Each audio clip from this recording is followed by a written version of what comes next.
What we're trying to do is create a space for young sort of black and minority ethnic filmmakers or people who just are inspired by the moving image. So we're kind of in a time where there's a bit of a sort of black renaissance happening, and you see it through filmmakers like Cecil Emeke and Sholo Amu and Jessica Ashman. And I just wanted to sort of capture that and bring that into the BFI, because that's really what we should be doing. And, you know, we have a history of sometimes maybe being a little bit behind when things have happened. And I think we should be giving space to these young people now who are actually, you know, really creating really interesting work.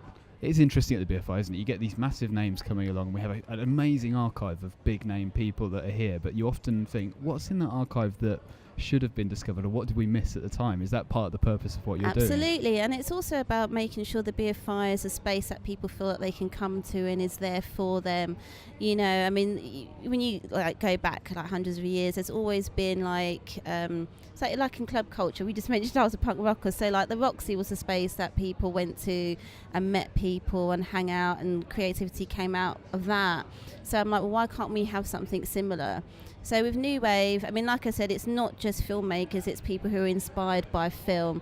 So going forward, we're going to have people who are painters, people who are photographers, and they're essentially just going to be talking about their work, and we'll be having some clips, but it's really creating a kind of, everyone now uses this word, salon, where, you know, people can come and like have a chat and have a drink and stuff and just sort of link in with each other. So I'm trying to sort of build that network. Yeah. And you mentioned the Roxy. I mean, BFI Southbank does have that feeling. We're sat up on the balcony right now on the... is it the opening night of Flair tonight, or is it? It is the opening night. It's the opening night, yeah. And you really get that atmosphere from this place, and it'd be great to capture that and channel it a bit. Absolutely. I mean, I think, you know, we had the fantastic Black Panther event here where it was like a full-on takeover, and there was a market. And it was really great. I think it's a really exciting time at the BFI right now, because I think we're just finding our sort of place in how, you know, we want to be part of, you know, what's happening currently. And we are absolutely fantastic about, you know, doing all the archive film. We had a brilliant season of Bergman, which I found really interesting.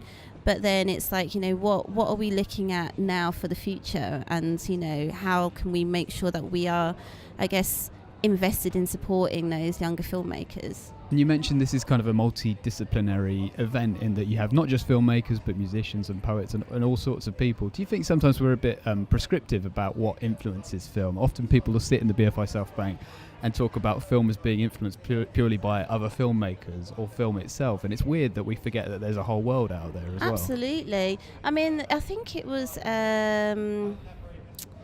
I can't remember their name right now. They just did the painting of Barack Obama. They were here. Kehinde Wiley. Yeah, it was actually Kehinde Wiley that kind of sparked the idea to move it beyond just film, because he was talking about how as a painter, his composition, he learned composition through watching film. Yeah. Because the mediums are essentially working a very similar format. And I went, oh my God, that's so obvious. Like, why have we not got photographers talking about film? So I mean, I've just been chatting to Jessica Ashman, who's an animator. She's one of the first black women to have graduated from the RCA's animation program, and she sent me some clips of her influences, and yeah, there's animation in there, but then there's film. You know, we're going to be talking about photography, we're going to be talking about fashion. Yeah, I think as a creative person, if you're a director or what have you, you're going to be influenced by lots of different things. You're not just going to be influenced by film. I mean, it doesn't make any sense. I'm sure any, you know, big director will probably have a few favourite paintings that have inspired certain scenes or colours or something like that. So it's just making the kind of obvious really obvious. I'd be remiss of me if I didn't talk about your own multidisciplinary approach to art. Can you tell us a bit about Big Joni? Yeah, well, Big Joni's a black feminist punk band, and we started in 2014. And it was from a thing called First Timers, where everybody had to learn how to play an instrument. So I learned how to play drums.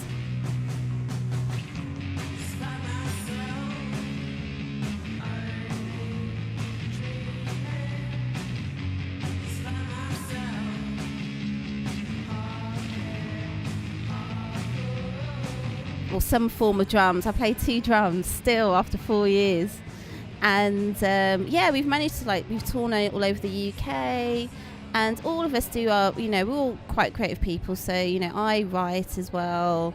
I do a lot of organising and events and sort of, creative stuff.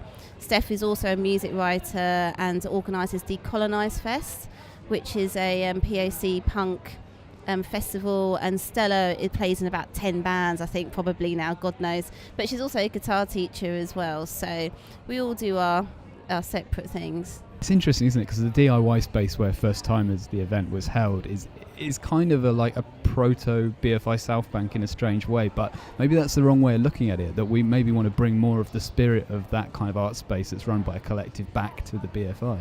Yeah, I think so, and I think, it's about so many people are regulars here, and it's kind of getting rid of that mystique of, clickiness. I mean, there's no other way to say it, really. I mean, it's kind of like letting people know that they can approach us and be like, do you know what, I have this amazing film, I want to screen it, but where can I screen it? And we've got, in the studio, is a perfect space for that experimental sort of first timer kind of, filmmaking, really. So I think that's kind of what I want us to be in future. Deinstitutionalising the institute. Deinstitutionalising the institute. It's a tongue twister. Yeah, absolutely. I mean, I think it's because some people, because a lot of my background's in activism as well, and it's about opening doors for people and letting people know that we can be approached. If you do have an idea, we are open to that idea, but, just pitch it to us. And a lot of people don't have that confidence or feel like, oh, why is the BFI going to, they're not going to notice me, they're not going to be interested. And it's actually, we are interested in what you're doing, because that's what we're here for, that's why we exist.